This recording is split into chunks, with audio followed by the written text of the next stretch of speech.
Baik, Assalamualaikum warahmatullahi wabarakatuh. Kami dari kelompok 2.3 akan mempresentasikan hasil akhir proyek struktur data, di mana kami mendapatkan tema yaitu sistem navigasi dan rekomendasi rute distribusi, di mana judul dari proyek akhir kami itu ada sistem manajemen rute distribusi. Ada pepatah mengatakan, tak kenal maka tak tahu, maka perkenalkan kami anggota kelompok dari 2.3. Yang pertama ada saya sendiri, Mari Kosan. Yang kedua ada Faisarik Satria.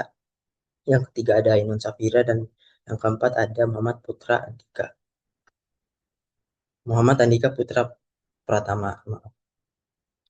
Nah, tanpa berlama-lama kita akan masuk ke pembahasan pertama yang mana ada pendahuluan yaitu ada latar belakang, rumusan masalah, dan ada tujuan.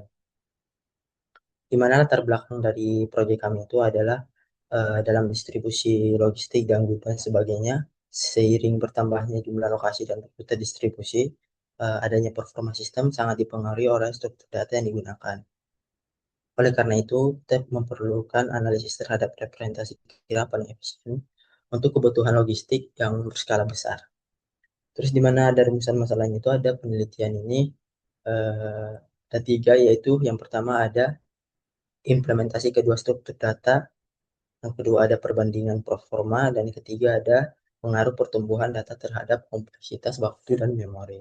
Terus tujuannya itu di mana kami itu fokus untuk mencari rute, bukan untuk mencari rute terpendek, tapi untuk mengevaluasi efisiensi struktur data yang digunakan dalam menyimpan dan mengelola data rute.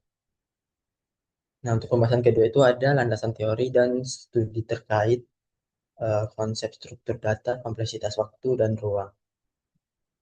Di mana untuk konsep struktur yang data yang kita gunakan, di mana ada representasi graf, di mana ada vertex dan X, di mana hubungan antara gudang dan toko dimodelkan sebagai graf berarah dan berbobot, di mana ada dua, yaitu ada adjacency matrix dan adjacency list. Apa sih bedanya adjacency matrix dan adjacency list? Di mana adjacency matrix itu mungkin menyimpan seluruh kemungkinan hubungan antar node, sehingga pencarian sangat cepat, tetapi butuh memori yang sangat besar.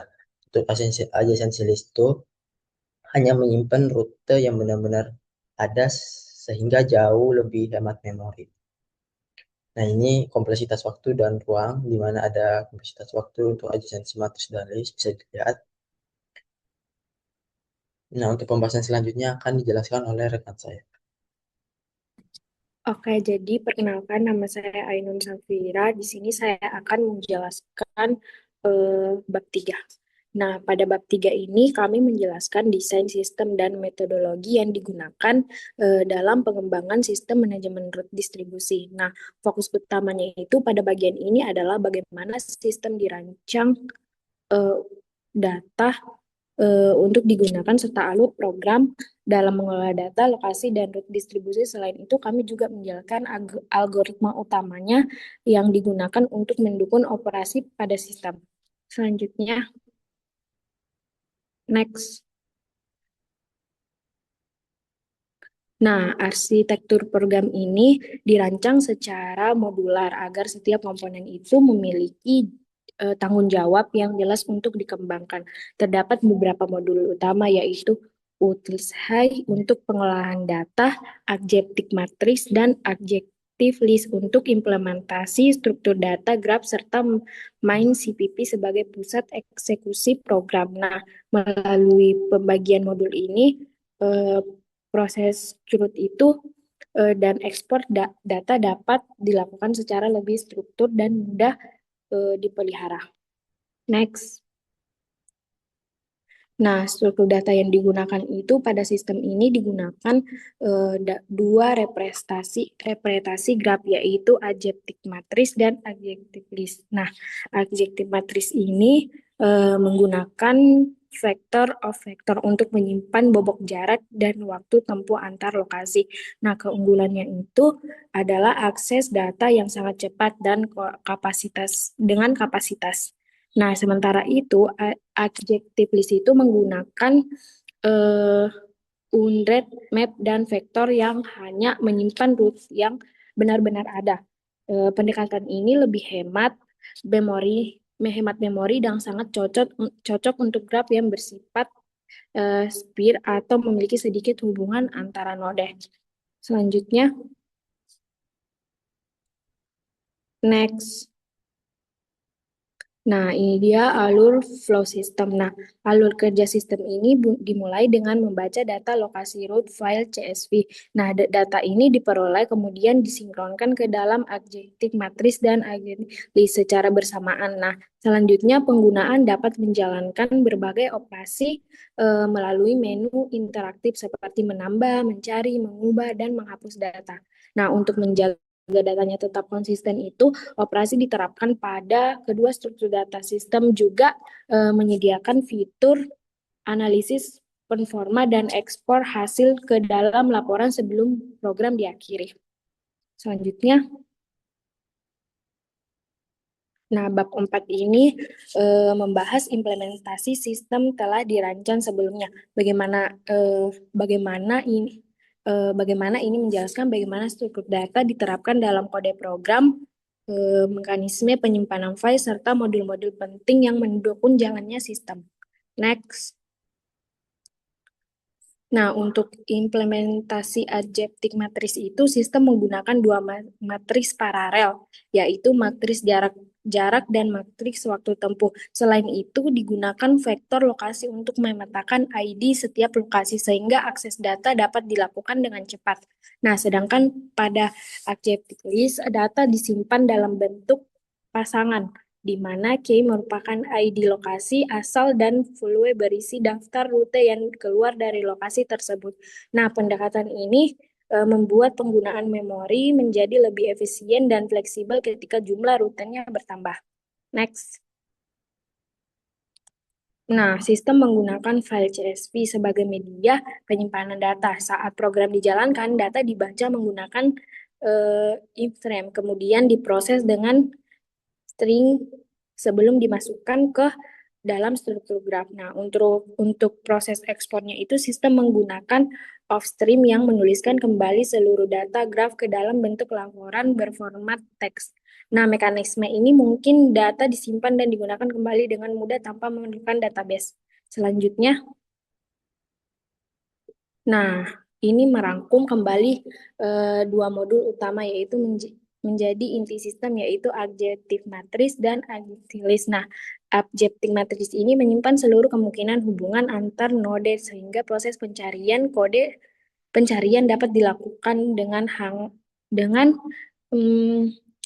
cepat. Namun konsekuensinya adalah penggunaan memori yang lebih besar. Sebaliknya, adjective list hanya menyimpan root yang benar-benar tersedia hingga jauh lebih hemat memori dan lebih sesuai untuk jaringan distribusi yang tidak terlalu padat.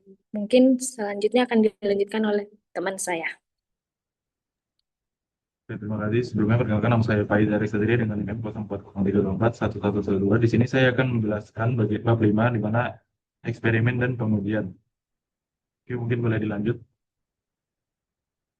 Oke, untuk skenario ujinya kita menggunakan dataset logistik yang terdiri dari 100 lokasi dan juga 154 rute distribusi aktif. Yang dimana kita melakukan dua kondisi utama yaitu ada best case dan juga worst case. Lanjut ya. Nah, untuk metode pengukuran waktu memori dan replikasi eksperimennya, di sini kita menggunakan runtime library chrono dan juga satuannya menggunakan nanosecond. Lalu untuk memory usage kita menggunakan estimasi teoritis menggunakan size of dan juga berdasarkan jumlah lokasi dan juga rute. Untuk replikasinya kita kemudian kita ulang 5 kali, lalu outlier dihilangkan dan juga menggunakan rata-rata hasil dari pengujian. Selanjutnya. Nah, di sini ada bab 6 yang dimana di sini adalah hasil dan analisis dari pengujian yang tadi dilakukan. Next. Oke, di sini terdapat tabel dan juga grafik perbandingan performa. Dalam tabel dapat terlihat untuk jenis operasi otomatika ada pencarian rute untuk average cache, pencarian rute untuk worst cache, penyimpanan rute dan juga alokasi ruang memori. Di sini dapat terlihat untuk agency matrix dia unggul di kecepatan, di mana kecepatannya berkisar dari 45 nanosecond dan juga 48 nanosecond untuk pencariannya. Sedangkan untuk agency list dia menggunakan memori yang jauh lebih kecil dibandingkan dengan agency matrix. Itu hanya sekitar 8 kilobyte dan itu 19 kali lebih hemat daripada agency matrix. Lanjut ya. Oke, untuk analisis waktu eksekusinya, untuk pencarian agensi matriks jauh lebih cepat dibandingkan dengan agensi list dengan kisaran waktu 45 sampai 48 nanosecond. Sedangkan agensi list terlambatnya dia di 840 nanosecond pada worst case-nya. Lalu untuk insertion-nya agensi list lebih cepat sedikit, yaitu sekitar 95 nanosecond dibandingkan agensi matriks yang membutuhkan waktu 120 nanosecond. Lalu untuk deletion, agensi matriks kembali lebih unggul, di mana dia memiliki kompleksitasnya O1, sedangkan agensi list dia memiliki kompleksitas OE. Lanjutnya. Oke, untuk analisis penggunaan memori, agensi matriks menggunakan 160 kilobyte, sedangkan agensi list menggunakan 8,12 kilobyte, di mana ini agensi list 19,7 kali lebih hemat memorinya dibandingkan dengan agensi matriks.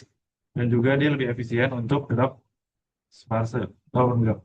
Lalu untuk diskusi trade-off-nya, agensi matriks ini sangat cepat dengan kompleksitas O1, tapi membutuhkan memori yang besar, sedangkan agensi list dia cenderung lebih lambat untuk pencariannya, tetapi dia menggunakan memori yang jauh lebih hemat. Lanjutnya. Nah, selanjutnya ada kesimpulan dan rekomendasi. Untuk ringkasan utamanya, boleh di next. Untuk ringkasan utamanya, agensi matrix dan agensi list di sini mendukung operasi CRUD secara konsisten. Juga agensi matrix unggul pada operasi pencarian, sedangkan agensi list efisien dalam penggunaan memori.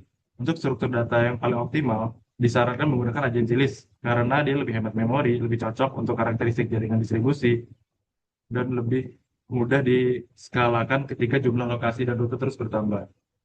Lanjutnya.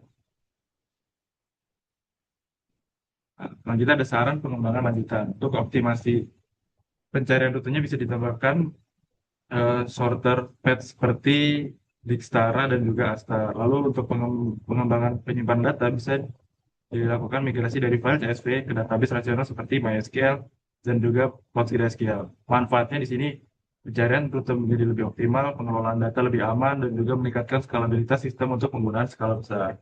Oke, mungkin untuk selanjutnya ada bagian demo atau pengujian bisa dilanjutkan oleh teman saya. Ya, ini untuk yang demonya, yang pertama ini kita bisa langsung lokasi bisa dicariin pakai nomor 1 sama 2, tapi kita langsung aja ke nomor 3. Nomor awal tuh kita satu, kita pilih yang keduanya, ini ada beberapa total lokasinya. Terus ini untuk 3, kita untuk menambahkan lokasi baru, kita anggap aja ID-nya 102, nama bagusnya, nama kotanya tuh kota lama, tipenya nomor 2 aja. Nanti kita lihat udah tidak terupdate ini di sini sudah P102. Nah, besok kita bisa langsung cari rute dengan lokasi awalnya 1, dengan lokasi tujuannya anggapnya 10, 20.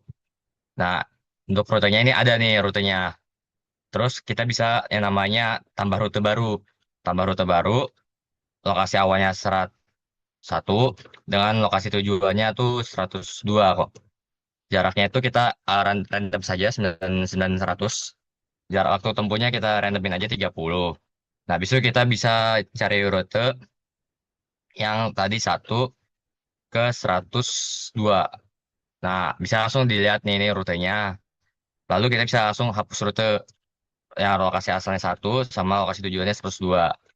Nah, ini bisa dikonfirmasi 1 untuk iya, 0 untuk tidak. Kita langsung iya aja. Nah, untuk analisisnya bisa kita untuk langsung tampilkan saja nomor 10 ini untuk menampilkan representasi struktur datanya. Kita pilih statistik keduanya, dan sudah kelihatan di sini ada representasi struktur datanya. Terus kita bisa menjalankan benchmark perbandingannya yang besar, kita lihatnya. Nah, ini perbandingan yang besarnya. Nah, terus kita bisa menjalankan analisis memorinya. Nah, untuk analisis memorinya di sini ada jumlah lokasi, rute, agensi matriks sama listnya, sama rasionya. Dan di sini juga ada penjelasannya. Lalu kita bisa lihat mengekspor statistik ke file. Nah, ini kita bisa pilih nama file outputnya, kita misalkan randomin aja. Nah, terus ini harusnya sudah ada kayaknya. Nah, habis itu kita bisa langsung selesaikan dengan cara keluarnya klik 0. Nah, terima kasih, programnya selesai. Sekian presentasi dari kelompok kami. Terima kasih, mohon maaf ada kata-kata salah. Assalamualaikum warahmatullahi wabarakatuh.